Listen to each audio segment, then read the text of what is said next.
미국 텍사스에 살고 있는 30살 30대의 남성인 옆에 크리스 세비어라고 하는 한 남성이 있습니다.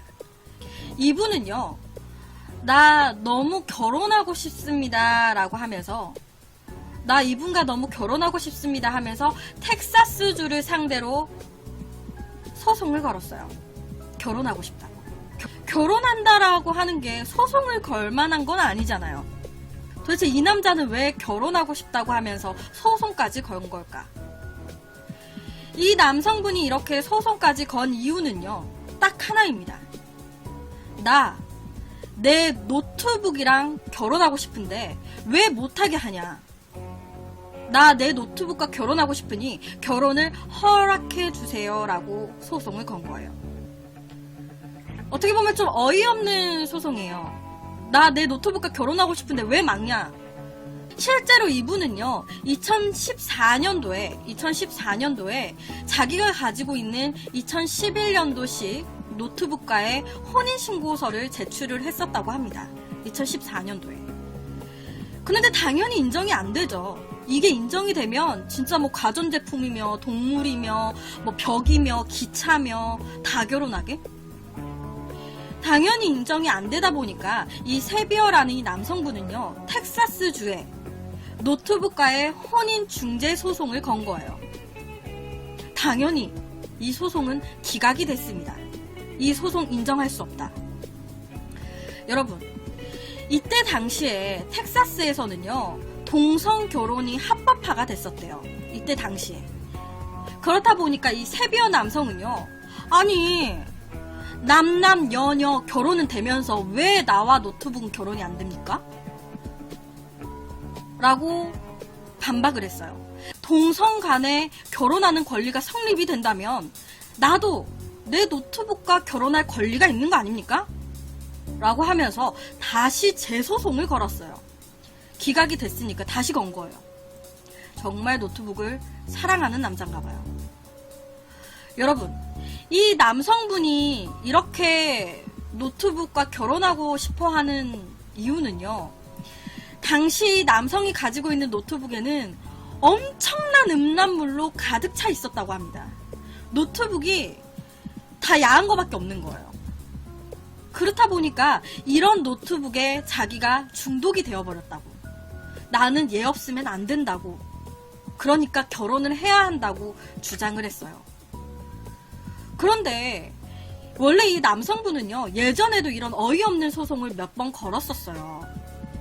2013년도에는요, 이 남성분이 자기가 A 제조사의 컴퓨터로 자기의 SNS에 접속을 하려다가 이제 주소를 이렇게 치는데 잘못 친 거예요.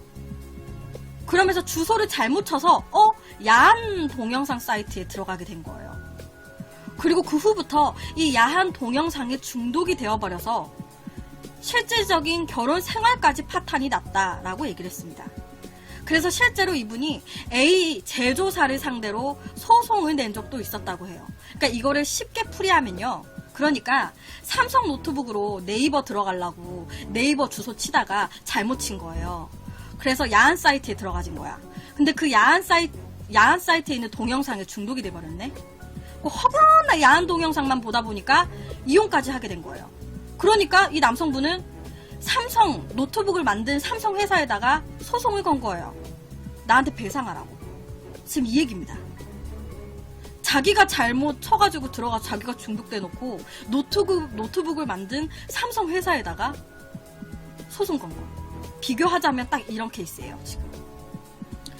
여러분, 이런 황당한 소송을 계속해서 제기하는 이 남자의 직업이 뭐일 것 같으세요? 이 남자의 직업. 백수일까? 아니면 그냥 평범한 직장인인 걸까요?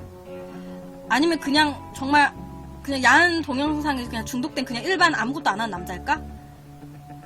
여러분, 이 남성분의 직업은요, 변호사입니다.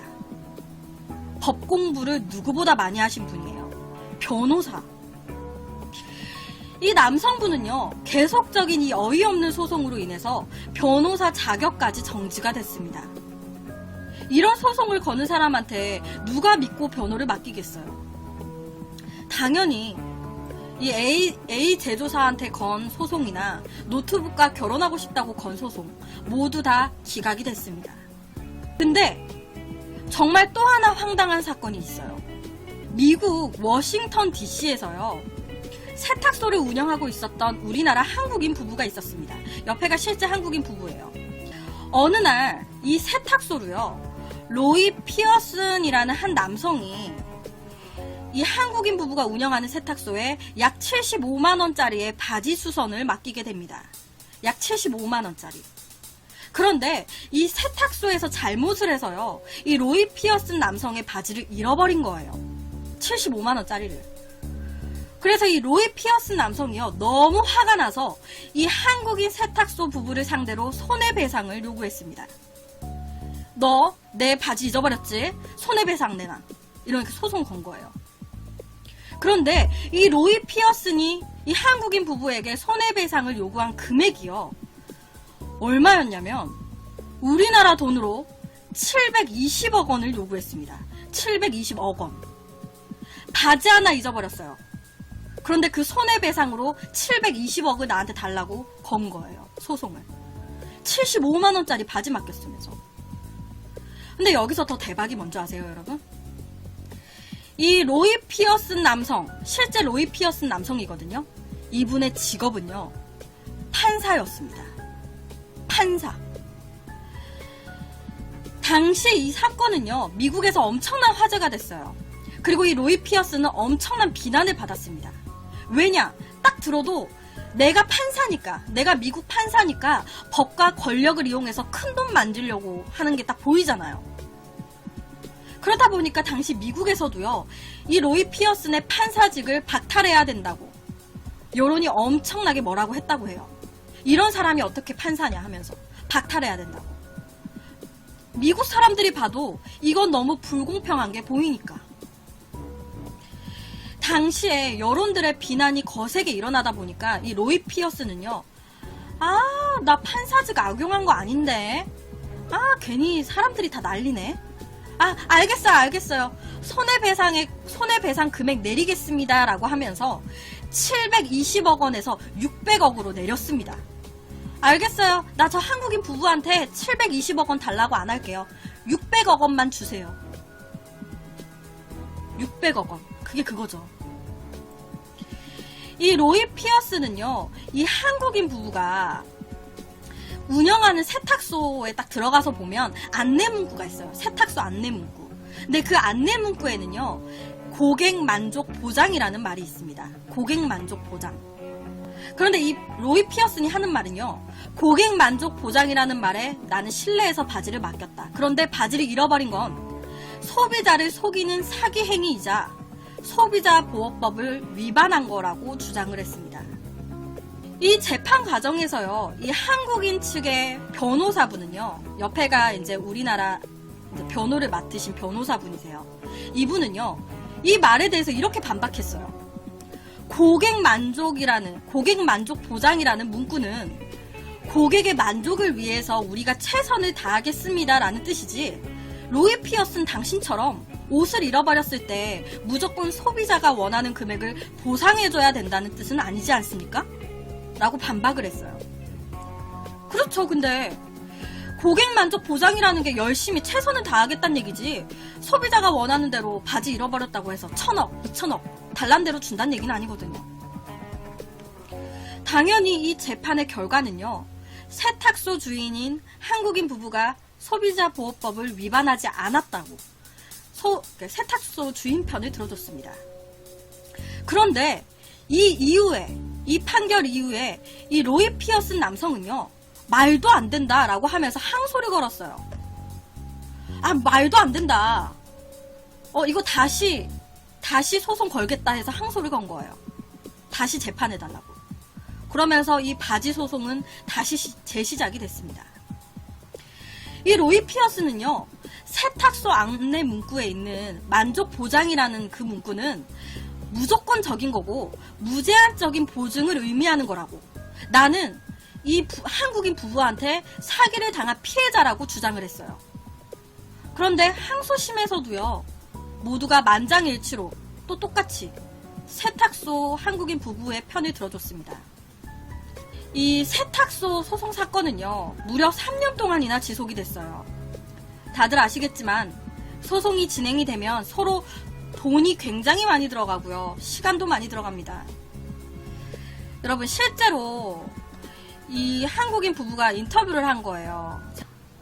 너무 긴 세월 시달려온 게 결과는 만족한데 그 생각이 너무 힘들었어요. 아침에 들었는데 그 생각에 너무 혼란스러웠어요.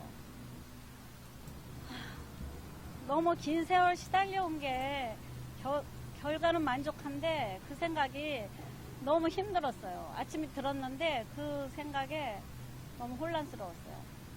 결론적으로 재판에서 이기긴 했지만요, 3년이라는 긴 세월의 재판 과정에서 이 한국인 부부가 정신적인 고통을 무지하게 받으셨어요. 더불어서요, 이 재판이 3년 동안이나 지속이 되면서 이 세탁소의 수입까지도 말도 안 되게 줄어버렸습니다. 어쨌든 간에 고객의 것을 잊어버려서 소송에 휘말린 거니까 이미지에 타격을 입은 거예요. 수입까지 감소가 돼버렸어요. 그래서 결론은 이 한국인 부부는요, 세탁소의 문을 닫으셨습니다. 세탁소 문을 닫게 되셨어요. 그리고 또 이 로이 피어슨 같은 경우에도요, 비상식적인 소송을 진행했다고 해서 판사직에서 해임이 되셨습니다.